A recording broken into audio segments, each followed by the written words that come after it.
Hi hello welcome to my channel. തേൻ വെച്ച് വളരെ എളുപ്പത്തിൽ എങ്ങനെ ഒരു ചിക്കൻ ഗ്രില്ല് ചെയ്തെടുക്കാമെന്ന് നമുക്ക് നോക്കിയാലോ. തേൻ അൽഫാം. ഹണി അൽഫാത്തിന് വേണ്ടി നമ്മൾ 1 കിലോ ചിക്കനാണ് ഇവിടെ എടുത്തിരിക്കുന്നത്. നന്നായി കഴുകി വൃത്തിയാക്കിയ ചിക്കൻ ഇതേപോലെ നമുക്കൊന്ന് വരഞ്ഞു കൊടുക്കാം. എങ്കിൽ മാത്രമേ നമ്മൾ തേക്കുന്ന അരപ്പൊക്കെ ഇതിലേക്ക് ഇറങ്ങി ചെന്ന് നന്നായിട്ട് വരികയുള്ളൂ. അല്ലെങ്കിൽ അരപ്പൊന്നും പിടിക്കില്ല. അതിനാണ് ഇങ്ങനെ നമ്മൾ വരഞ്ഞു കൊടുക്കുന്നത്. പരമാവധി വലിയ പീസസ് ആയിട്ട് തന്നെ വേണം നമ്മൾ ചിക്കൻ എടുക്കാൻ. പിന്നെ നമ്മൾ ഗ്രില്ല് ചെയ്യുകയായതുകൊണ്ട് ഗ്രില്ലിൻ്റെ വലിപ്പം അനുസരിച്ച് ചിക്കൻ്റെ വലിപ്പം കുറയ്ക്കുന്നതിലും തെറ്റൊന്നുമില്ല. എങ്കിലും ഇതിന് കഴിവതും വലിയ പീസുകളാണ് നമ്മൾ എടുക്കുന്നത്. ഇനി നമ്മുടെ അരപ്പിന് വേണ്ടുന്ന ഐറ്റംസാണ് നമ്മളിവിടെ കണ്ടുകൊണ്ടിരിക്കുന്നത്.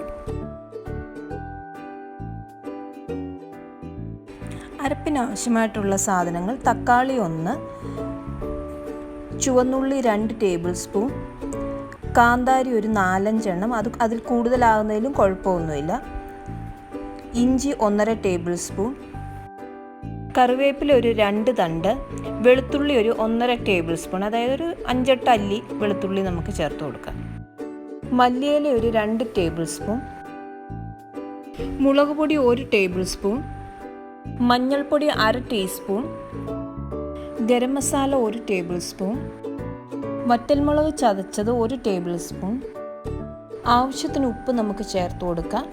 കൂടെ ഒരു മുട്ടയും കൂടെ പൊട്ടിച്ച് ഒഴിച്ചു കൊടുത്ത് എല്ലാം കൂടെ നന്നായിട്ടൊന്ന് അരച്ചെടുക്കാം. നമ്മുടെ അരപ്പ് ഇവിടെ റെഡി ആയിട്ടുണ്ട്. അൽഫാത്തിന് പൊതുവേ നല്ലൊരു റെഡ് കളറാണല്ലോ. അപ്പോൾ ഞാനിവിടെ ഒരു ലേശം ഒരു റെഡ് കളർ ചേർക്കുന്നുണ്ട്. അത് നിങ്ങൾക്ക് വേണമെങ്കിൽ മാത്രം ചേർത്താൽ മതി. ദോഷമില്ലാത്ത തരം ഒരു ഫുഡ് കളറാണ്. അത് ഞാൻ ചേർത്ത് കൊടുക്കുന്നുണ്ട്. എങ്കിൽ മാത്രമേ നമ്മളത് ഉണ്ടാക്കി വരുന്നുണ്ടെങ്കിൽ ആ ഒരു ഒറിജിനാലിറ്റി തോന്നുള്ളൂ. അതിനുവേണ്ടിയാണ് അങ്ങനെ ചേർത്ത് കൊടുത്തത്. അപ്പോൾ ഇനിയിപ്പം നമ്മുടെ ചിക്കനിലേക്ക് അത് നന്നായിട്ടൊന്ന് തേച്ച് പിടിപ്പിച്ചു കൊടുക്കാം. ശരിക്കും ഇത് നമ്മൾ തലേന്ന് അരച്ചു പുരട്ടി ഫ്രിഡ്ജിൽ വെച്ച് കഴിഞ്ഞാൽ അത്രയും നല്ലതാണ്. ആ ചിക്കനിലേക്ക് ശരിക്കും അരപ്പെല്ലാം പിടിക്കും. അല്ലെങ്കിൽ ഒരു 3 മണിക്കൂർ അല്ലെങ്കിൽ ഒരു ഉച്ചയ്ക്കെങ്കിലും അരച്ചു പുരട്ടിയിട്ട് വൈകിട്ട് ഇത് ചെയ്യുന്നതാണ് ഏറ്റവും നല്ലത്. ഞങ്ങളിവിടെ രാത്രിയാണ് ഇത് ഗ്രില്ല് ചെയ്യുന്നത്. ഞാൻ തലേന്നേ അരച്ചു പുരട്ടി വെച്ച സാധനമാണ്. ശരിക്കും എല്ലാം പിടിച്ചിട്ടുണ്ട്. ഇനി നമ്മൾ പുറത്തിട്ട് ഇത് ഗ്രില്ല് ചെയ്യാൻ പോവുകയാണ്.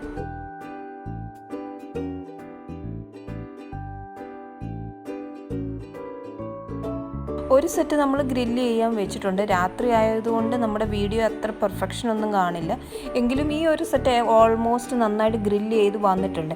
ഇനി നമുക്ക് ഇത് അടുത്ത സെറ്റൊക്കെ ഗ്രില്ല് ചെയ്യുമ്പോഴത്തേക്ക് നമുക്ക് ഇതിന് വേണ്ടുന്ന ഒരു സോസ് ഉണ്ട്, ഹണി സോസ്. അതും കൂടെ ഉണ്ടാക്കി റെഡിയാക്കി വെക്കാം. എങ്കിലല്ല ഇത് ഗ്രില്ല് ചെയ്ത് കഴിയുമ്പോഴത്തേന് പെട്ടെന്ന് നമുക്കിത് കോട്ട് ചെയ്തെടുക്കാൻ പറ്റും. സോസിന് വേണ്ടി ഒരു പാൻ എടുത്തിട്ട് അതിലേക്ക് ഒരു 2 ടേബിൾ സ്പൂൺ വെജിറ്റബിൾ ഓയിൽ നമുക്ക് ഒഴിച്ചു കൊടുക്കാം. അതിലേക്ക് ഒരു സവാള, ചെറുതായി നുറുക്കിയ ഒരു സവാള ചേർത്ത് നന്നായിട്ട് വഴറ്റിയെടുക്കാം. ഇതിലേക്ക് 1 ടേബിൾ സ്പൂൺ വെളുത്തുള്ളി, 1 ടേബിൾ സ്പൂൺ ഇഞ്ചിയും കൂടെ നമുക്ക് ചേർത്ത് കൊടുക്കാം. രണ്ടും വളരെ ചെറുതായിട്ട് നുറുക്കിയത് വേണം ചേർത്ത് കൊടുക്കാൻ. എന്നിട്ട് എല്ലാം കൂടെ നന്നായിട്ടൊന്ന് വഴറ്റിയെടുക്കാം. ആവശ്യത്തിന് ഉപ്പ് നമുക്ക് ചേർത്ത് കൊടുക്കാം. ഉപ്പ് ചേർന്ന് കഴിയുമ്പോൾ പെട്ടെന്ന് ഇത് വഴന്ന് വരികയും ചെയ്യും.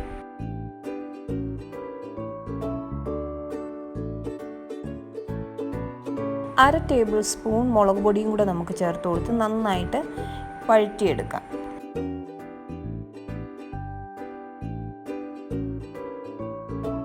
ഇതിലേക്ക് 1 ടേബിൾ സ്പൂൺ സോയാ സോസ് നമുക്ക് ഒഴിച്ചു കൊടുക്കാം.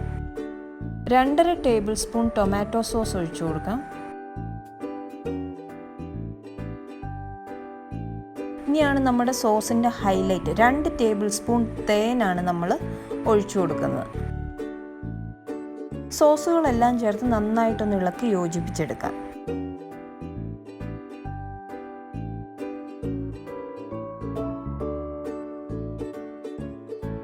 ഈ സോസിലേക്ക് ഒരു 1/4 ടീസ്പൂൺ ചതച്ച മുളകും കൂടെ ചേർത്ത് നന്നായിട്ട് ഇളക്കി യോജിപ്പിച്ചെടുക്കണം. സോസ് ഒന്ന് കട്ടിയാകുന്നതിന് വേണ്ടി 1 ടീസ്പൂൺ കോൺഫ്ലവർ ഒരു 3 ടേബിൾ സ്പൂൺ വെള്ളത്തിൽ മിക്സ് ചെയ്തത് നമ്മൾ ഇതിലേക്ക് ചേർത്ത് കൊടുക്കാം. കോൺഫ്ലവർ ഒത്തിരി ആകാൻ പാടില്ല, ലേശം മതിയാകും. അപ്പോൾ അതെല്ലാം കൂടെ ഒന്ന് മിക്സ് ചെയ്യുമ്പോൾ നമ്മുടെ സോസ് ഒന്ന് കട്ടിയായിട്ട് വരും.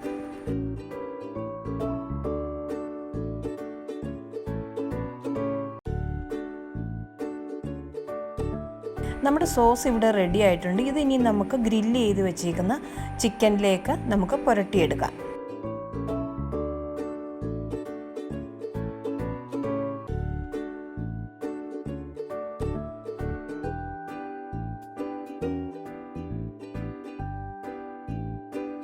അങ്ങനെ നമ്മുടെ ഹണി അൽഫാം ഇവിടെ റെഡി ആയിട്ടുണ്ട്.